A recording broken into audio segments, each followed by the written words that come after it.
Ce qui m'a plus marqué, c'était après une victoire dans la zone de Djibo. Nous sommes revenus et nous avons été accueillis comme des héros. Vraiment, ce fut une émotion pour moi. Je voulais remercier la population et de continuer à nous accompagner avec les différentes prières. Parce que nous sommes là, c'est pour leur protection et leur défense. Au retour d'une mission, souvent, ils sont au bord des voies, ils nous applaudissent, ils nous acclament. Cela nous donne encore la force de repartir.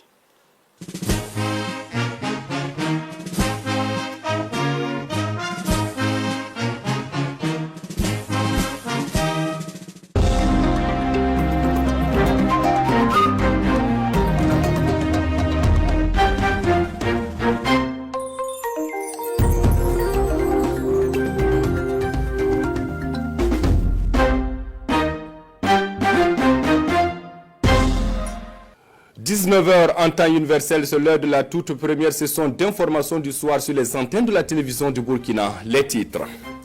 30 septembre 2022, 30 septembre 2025, cela fait exactement 3 ans, jour pour jour, que le MPSR2 est au pouvoir. Tout a commencé un vendredi matin où des militaires ont pris d'assaut les locaux de la télévision du Burkina et autres lieux stratégiques de la capitale. Qu'est-ce qui s'est passé ce jour-là? Comment le MPSR2 est arrivé au pouvoir? Cours du soir à suivre en ouverture d'édition. Dans cette édition également, focus ce soir sur un moyen de défense et de chasse bien connu de la région du Goro, vous l'aurez vite compris. Nous sommes dans la rubrique Une semaine A, le tir à l'arc. Jadis une exclusivité des hommes est aujourd'hui pratiquée par des femmes en tant que discipline sportive avec Salmata Kambou, l'une des figures de proue du tir à l'arc dans le Goro, comme vous le verrez donc, vous la verrez en action dans quelques instants. Voilà pour la une de votre 19h de ce mardi 30 septembre 2025. Madame, monsieur, bonsoir et merci de nous recevoir sur vos petits écrans pour un quart d'heure d'information. Vendredi 30 septembre 2022, ce jour-là, des militaires ont pris d'assaut le locaux de la télévision du Burkina et autres lieux stratégiques de la capitale burkinabé. Toute la journée, rien encore ne présageait un coup d'État jusque dans la soirée où ils ont fait irruption sur le plateau de la télévision du Burkina pour annoncer la dissolution du gouvernement, de l'Assemblée législative de transition et l'instauration d'un couvre-feu de 21h à 5h du matin. Qui était-il là exactement? Qu'est-ce qui s'est passé ce jour-là? Comment le MPSR2 est arrivé au pouvoir? Élément de réponse dans ce commentaire. 30 septembre 2022 au petit matin. Un calme précaire règne sur Ouagadougou après des tirs nourris entendus dans la nuit dans plusieurs casernes militaires. En ce vendredi matin dans les rues de la capitale burkinabé, la circulation est plutôt timide. Seuls quelques usagers animent le centre-ville. Aux alentours de l'état-major des forces armées nationales, tout comme la primature, le trésor public et la télévision nationale, le périmètre est sous haute surveillance. Des militaires patrouillent à bord de pick-up et des blindés. Dans ce carré qui reste inaccessible, pas même les agents des services situés à l'intérieur n'y ont accès. Le grand marché reste fermé. Les banques et autres sont hors service. Le soleil monte, le doute s'accroît et des rumeurs de coups d'État se précisent. Des groupuscules de personnes se forment un peu partout dans la ville. À la place de la nation, à l'appel d'organisation de la société civile, des populations sortent pour réclamer la rupture du silence sur la situation. Drapeaux burkinabé et russes en main, ils arpentent les rues à coups de klaxons et autres vuvuzelas, disent-ils, pour réclamer la Russie dans la lutte contre le terrorisme. Devant la télévision nationale, objet de convoitise de tout pouvoir naissant, des manifestants fondent le pied de grue. Mais à cette heure de la journée, rien ne présageait encore un coup d'État. Pour l'heure, c'est le doute, mais de plus en plus, des voix se lèvent dans la foule pour demander à l'armée de prendre à nouveau ses responsabilités. Tout à coup, le mot est lâché. Les manifestants demandent la démission du lieutenant-colonel Paul-Henri Sandago Damiba, président de la transition d'alors. Durant toute cette journée du 30 septembre, tous les signes d'un coup d'État sont réunis, mais à l'absence d'une déclaration officielle, personne ne savait vraiment ce qui se passait. Une journée qui a connu au moins 2 fois la coupure du signal de la télévision nationale aux mains de militaires depuis la veille. Du côté de Kosiam, le palais présidentiel, et au camp général Babassi, des tirs sont entendus toute la journée et certains axes de la ville sont restés inaccessibles. Pendant ce temps, sur les réseaux sociaux, les spéculations vont bon train. Beaucoup évoquent un coup d'État contre le pouvoir en place et d'autres par contre parlent de mouvements d'humeur dans certaines casernes. Et jusqu'à la tombée de la nuit, la situation reste confuse et aucune information au sujet du lieutenant-colonel Damiba. Un peu après 20 h, un groupe de militaires annonce la destitution du lieutenant-colonel Paul-Henri Sandaogo Damiba de sa fonction de président du FASO et du MPSR, la dissolution du gouvernement, de l'Assemblée législative de transition, de la charte de la transition, la suspension de la Constitution, des activités des partis politiques et des organisations de la société civile, la fermeture des frontières terrestres et aériennes et l'instauration d'un couvre-feu de 21 h à 5 h du matin jusqu'à nouvel ordre. Le nouvel homme fort, le voici, le capitaine Ibrahim Traoré. C'est le MPSR, version nouvelle dit-on, celui du recadrage. Il s'agit d'un recadrage dans la conduite de la transition.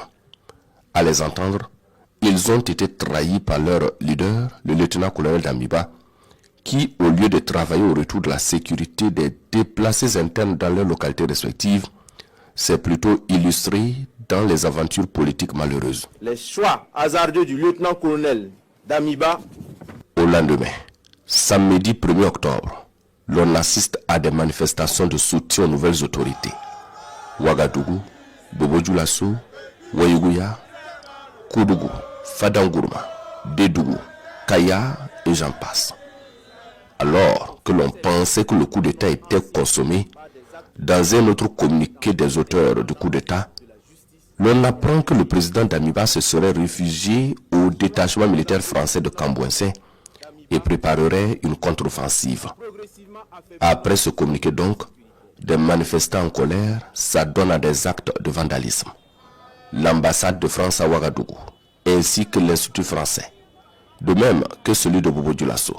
La journée du dimanche 2 octobre, jour 3 des hostilités, sous la médiation des leaders coutumiers religieux, Paul-Henri Sandaogo Damiba accepte officiellement de renoncer au pouvoir et dépose sur la table 7 conditions dont le respect de son intégrité physique, celui de ses collaborateurs directs et la garantie de ses droits. Désormais en exil à Lomé au Togo, le président Damiba, dans une vidéo diffusée ultérieurement sur les réseaux sociaux, appelle à soutenir les nouvelles autorités. Dans la matinée de la même journée, les nouvelles autorités, par un autre communiqué, remercient le peuple pour son soutien et annoncent que la situation est désormais sous contrôle. Tel un sauveur, le capitaine Ibrahim Traoré est ovationné par une foule en liesse. Et cette image qui a fait le tour du monde, son salut à des centaines de personnes rassemblées aux abords de la télévision nationale. Direction à présent la région des Tanouyan où les populations exaltent les actions du MPSR2. En seulement 3 années de gestion du pouvoir, les habitants de la cité du paysan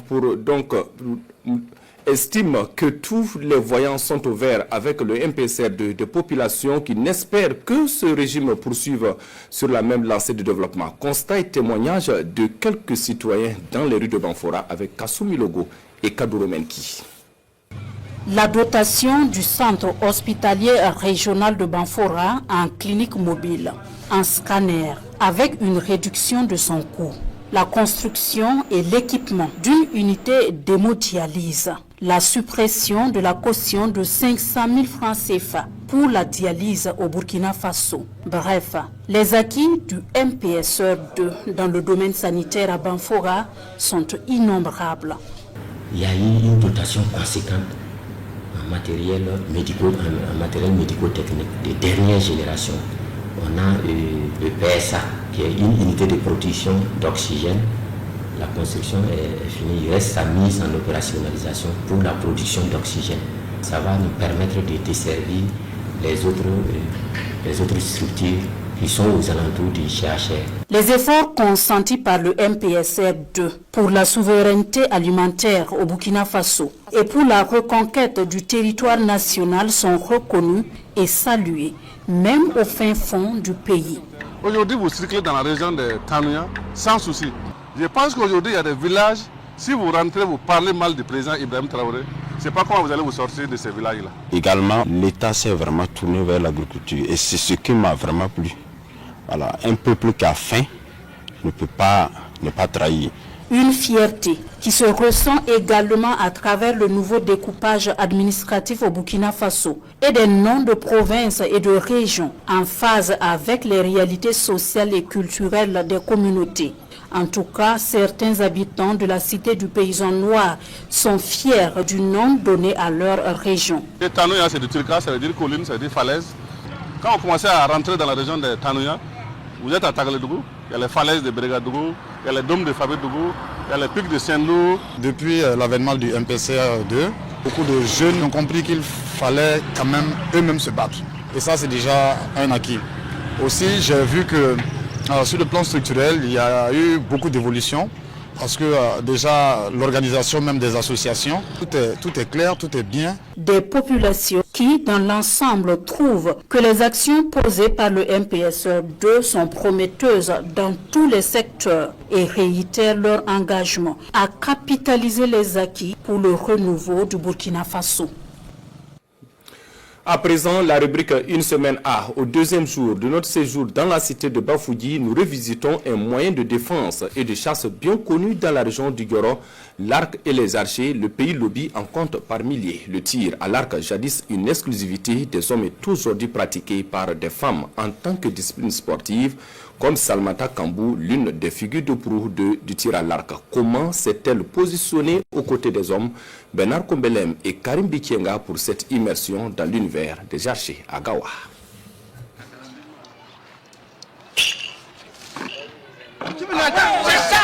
Le tir le mieux cadré de cette partie de la soirée. À observer ces archers, tirer à l'arc paraît aisé. Un piège dans lequel certains membres de notre équipe ne tardent pas à tomber. La plupart de leurs essais se soldent par des échecs. En réalité, pour tirer à l'arc, il faut au préalable remplir des conditions. Pour devenir archer, véritablement, la première condition, il faut accepter l'activité. D'abord, c'est psychologique. Il faut aussi être adroit. Quand on est maladroit, il y a problème. Il faut être physiquement aussi en bonne santé, et un peu fort. Les 26 archers de l'APTARP sont donc naturellement prédisposés ou bien formés. Résultat, ils multiplient les victoires à leurs différentes participations à la SNC, la Semaine nationale de la culture. Il faut dire que l'association regroupe, c'est une chance pour nous, les archers talentueux du Burkina Faso. C'est des archers lauréats de la SNC depuis des années jusqu'en 2024.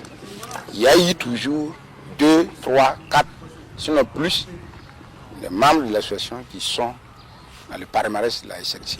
Le groupe entend respecter la tradition à la 22e édition, prévue du 25 avril au 2 mai 2026. Au commencement, le tir à l'arc servait exclusivement à la chasse et à la défense. À cette époque, il était la chasse gardée des hommes, au nom des principes qui gouvernaient les batailles en pays Lobi. À l'époque, les femmes étaient vraiment censées ramasser les flèches. Les femmes étaient dans la guerre en région Lobi. Les femmes étaient comme des croix rouges. On ne les touchait pas. Avec la nouvelle discipline qui est arrivée au niveau du tir à l'arc, on nous demande de former les femmes, former les enfants. Voilà, c'est ça qui nous a amené vraiment à sélectionner quelques femmes compétentes, voilà, et les faire intégrer dans l'association. À travers la PTARP, des femmes se sont fait une place avec Salmata comme porte-flambeau. C'est après une matinée passée à son salon de coiffure qu'elle rejoint le stade régional pour cette séance de répétition.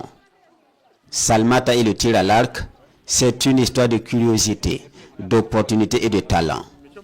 Et ses premiers pas remontent à 2014. Alors gérante de kiosque, son lieu de travail jouxtait le champ d'entraînement des archers. Les hommes s'en tournaient. J'étais là tout le temps, j'ai applaudi pour eux. Mais un jour, j'ai décidé, et j'ai dit, me permet, je vais tirer voir si je peux éteindre ou... Il dit non, non, non. Il y en a encadré qui dit non, laissez-la. Avant, il y avait des femmes, mais il ne fait pas. Mais maintenant, là, c'est devenu comme football. Si une femme décide pour faire, laissez-la tenter sa chance. Voilà comment. Première flèche, j'ai pris 8. Quand j'ai pris, moi-même j'étais content tellement les gens applaudissent fort. Et puis, l'archère multiplie les acquis. En plus d'être archère et coiffeuse, elle est commerçante et artiste musicienne. Son nom d'artiste, Djilemiena Lobiker. Un talent qu'elle découvre en 2022. En 3 ans de carrière musicale, Djilemiena Lobiker enregistre 4 albums. Elle se prépare d'ailleurs pour la 22e SNC, en tant qu'archère et vedette de la chanson traditionnelle. Dans ce titre, par exemple, elle en appelle au respect des beaux-parents, des époux, gage d'harmonie et d'entente dans le foyer.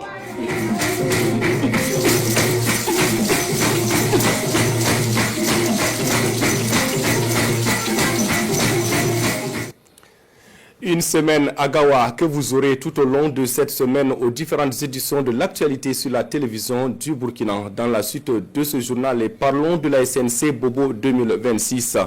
La phase éliminatoire se poursuit dans les différentes régions et c'est hier, 29 septembre, que les compétitions ont pris fin à Dori, dans la région du Liptako. Le Liptako qui sera représenté par une vingtaine d'acteurs répartis dans 4 disciplines à la Biennale de la culture, burkinabé. Retour sur les différentes compétitions avec Séni Kiemtori. Lancement de la semaine régionale de la culture ici à Dori. Pour cette année, elles sont 8 troupes dans la catégorie art du spectacle, 5 en art culinaire, 16 en lutte traditionnelle et 7 en tir à l'arc à prendre part à cette semaine régionale de la culture.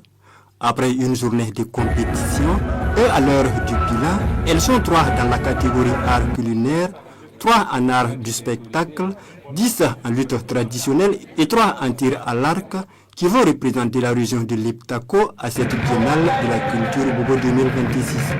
On est qualifié pour aller à Bobo. Vraiment, on sent la joie et la fierté.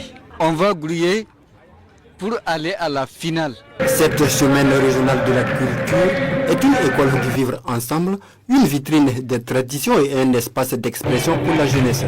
Elle rappelle que la culture est un pilier de développement, une industrie de cohésion sociale et un ferment de paix, ont insisté tous ces acteurs. Et c'est le lieu pour les autorités régionales d'inviter les représentants de la région à être à la hauteur des attentes. L'essentiel qu'on retienne que ceux qui seront retenus vont représenter toute la région. Nous devons nous faire bloc derrière eux pour qu'ils puissent en tout cas récolter des lauriers à l'issue de la 22e édition de la Semaine nationale de la culture. Notre région va être résiliente et dans la résilience, nous tenons vers tout ce qui est rigoureux pour dire que ce soit nos troupes ou encore en tout cas tous ceux qui iront à Bobo, voilà, donc vont faire des démonstrations.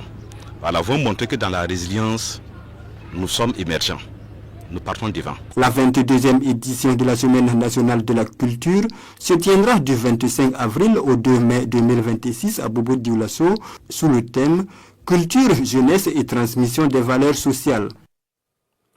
C'est depuis Dori, capitale du Liptako, que se referme cette édition. Merci d'avoir été des nôtres. Amadou Marcel To vous retrouve dans moins de 3 quarts d'heure de volant pour la grande édition du soir. Pour ma part, je vous souhaite de passer une excellente soirée en compagnie des programmes de la télévision du Burkina. Bye.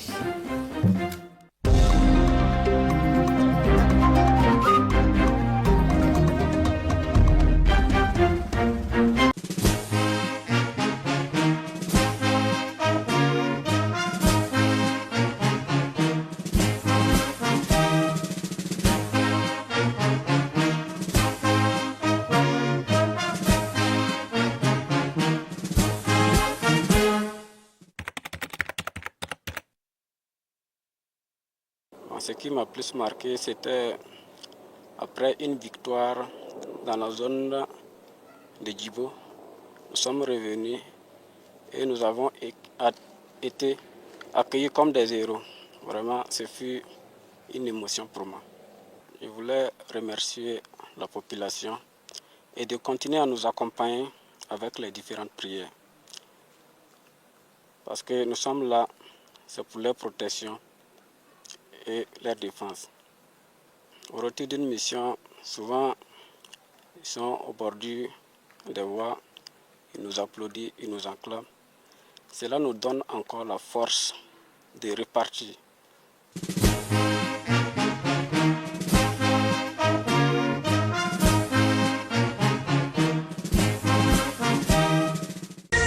Sous le très haut patronage de